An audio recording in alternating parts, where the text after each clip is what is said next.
If you're getting frustrated with headshots not taking out enemies in Grey Zone's latest update 0.4 Spearhead, then you're not alone.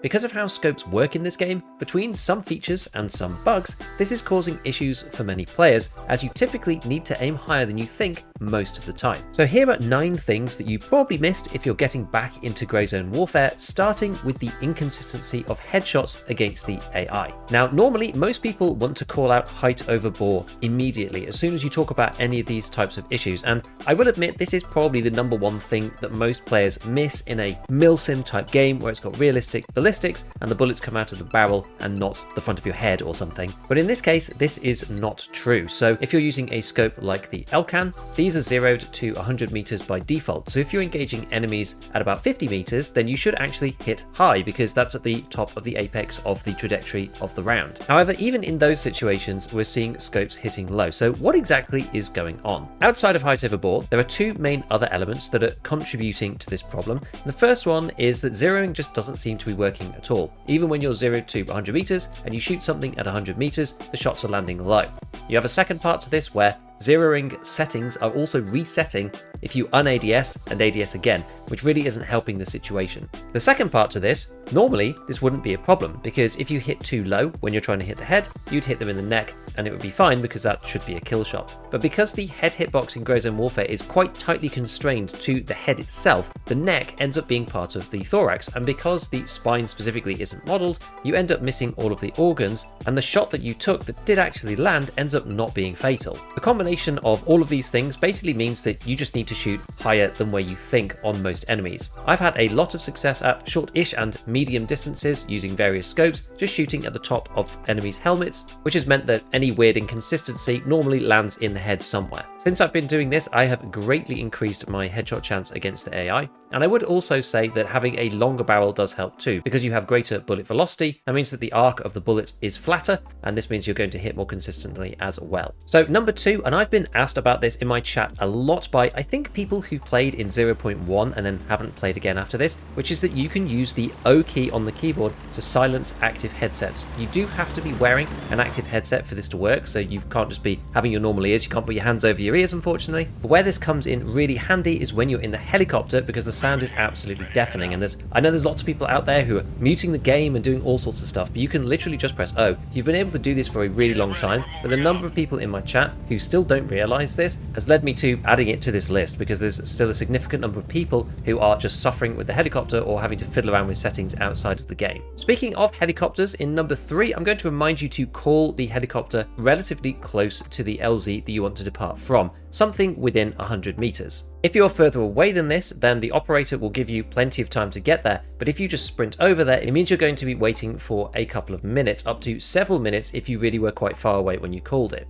This used to matter a lot more because you kind of had to pre-book your slot in with the helicopter because there are only 4 available for each faction. But now that helos can come in from the side of the map, they're way quicker, and people spend a lot more time out in the world rather than flying back and forth from the base. It's very rare that all 4 helicopters are in use at any time, and so you can just wait until the last minute and call it right then. The reason why I chose 100 meters or something like that as the position in which you'd call the helicopter is because I tested it where you ran all the way on one sprint bar being underweight, which takes you about 300 meters away. And when you call it in, that ends up with a 2-minute 30 timer, and you can get back in under a minute, which leaves you waiting for 1 minute 20 for the helicopter to appear. If you call it while you're right there, you're only waiting for 1 minute, which is a little bit shorter. A couple of other things about the helicopter that a lot of people don't know is that once you're in and seated, you can hold down the L button, and that expedites the takeoff. So if you're under fire, you can get out of there really quickly rather than sitting there waiting for the pilot to wait for other players to get on. But if it's only you can just hold L and you can take off straight away. You are invulnerable on the helicopter once you've taken off, and you also are invulnerable for 5 seconds after you get off in the first place at one of the landing zones. This was to prevent LZ camping, but it's just good to bear in mind from both sides, either if you're getting off and you're under fire, or if you see somebody coming in and you try to shoot at them. In number 4, you should be using binoculars, which were added in this particular patch.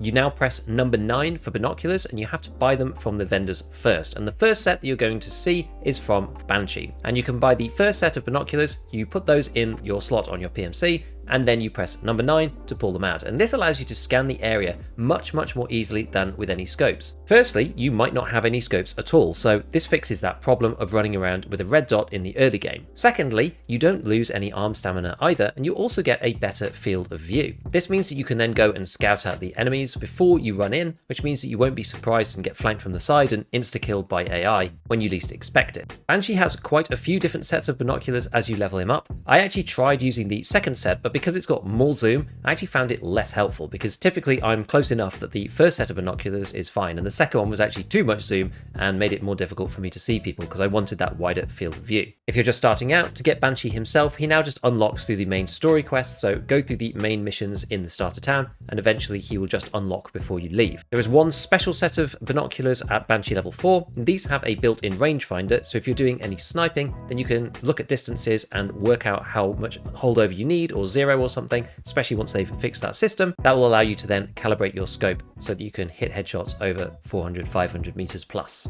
Remember that one of the vendors is in fact secret and doesn't normally appear on your screen unless you are at 2 of the 7 major cops. So the cop system, we have minor cops, which are the single star triangles, and you have the major cops, which are the triple star triangles. This secret vendor, Vulture, sits at 2 of the 7 major cops, and that rotates every week. So each week there's going to be 2 unique major cops that Vulture is going to be accessible at, which can drive some PvP sometimes. And how to find that out, you can go to whereisvulture.com to go and see the 2 major cops that he's accessible at. He's probably the hardest trader to level up because you can only sell things to him and he buys stuff for less value than the other traders. But if you do get him up to level 4, then he has a massive safe available with 108 slots, which allows you to keep valuable items such as watches and other things without using up a ton of space in your inventory. In at number 6, very much related to this, there is an easy way to get reputation with the traders without tasking. Well, I say easy, but it means that you have to sell stuff to them. So you can go out into the world and grab high value items. If you don't really want to go in the starter areas and do the easier missions, you can go into the high value areas, maybe with a squad, and pick up stuff and sell it to the traders. As I said, this is the only way to get Vulture up, but it does work with the other vendors as well. And the amount of reputation that you get is the sale amount divided by 100. So if you sell $10,000 worth of items to the trader, that will get you 100 rep. You can easily see how in some of the good loot places, this means that you could get rep at quite a rapid rate. The highest item value in the game right now is a 3x3 slot item that costs 60k, so that would actually give you 600 rep if you sold it back to one of the traders, which is pretty cool. Personally, with this mechanic, I'm focusing on Artisan, Turncoat, and Banshee, as well as Vulture, obviously, because these 3 don't have as many missions as Gunny, Labrat, and Handshake, and so usually it takes longer to get them up to levels 2, 3, and 4. In number 7, we have the in-game wiki. This is the handbook, and a lot of people don't know that this exists. This explains a lot about meds, about weapons, about all sorts of different things about the game. There's so many mechanics in there. I think there's about 110 pages or something, and they intend to add to it over time. So this is a huge piece of work that they've done, and a lot of people don't know where it is. It's hidden up in the top right hand corner, and you click on that, and it gives you a big list of all various things about how the game works and many mechanics. So use that as a handbook and a reference without having to scrabble around on the internet looking for info. In number 8, we have a really nice quality of life feature here, which is to drop things using a hotkey on the keyboard. Rather than having to right click and drop, you can now use the keyboard to do it. Unfortunately, it is currently locked to the delete key, so you don't have the ability to rebind this in the controls. I presume this is coming, maybe in the next patch or some later update, but I guess if you have software for your mouse, you could potentially attach one of those to the delete key specifically, so that when you press it, it presses delete, and then that would work in game. Something along those lines, but otherwise you can use the delete key on the keyboard while you're looting to be able to chuck stuff. I have noticed occasionally this is a little bit buggy, so if you try to remove a part from another gun, it ends up throwing the whole gun and stuff like that, but most of the time it's a nice thing to have, and it does speed up your looting quite a lot, along with using the control keys to move things back and forth between enemy bodies and your player. So last but not least, in at number 9, know your enemy types and the ammo that they use.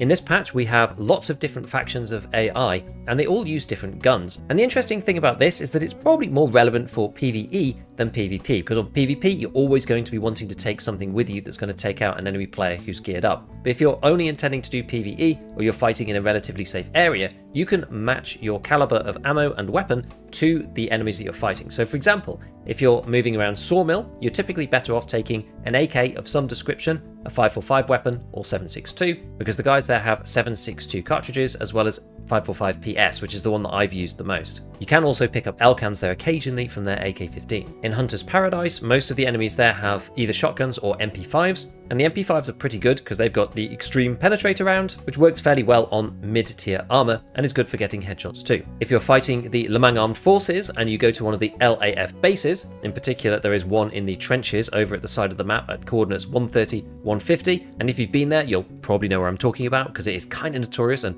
actually a bit of a hellhole, then those guys are going to be using mostly 556, and so there is plentiful 855 over there, so you can bring an M4 or a Daniel's Defense or something like that and scoop up that ammo and utilize that to go and complete your missions. So with that, I'm probably going to be live for the next set of drops after this video, so if you're watching this in the first few hours, I'll probably be live over on Twitch, so come and say hi. Otherwise, as usual, a big shout out to all my patrons, and as always, have fun in your raids.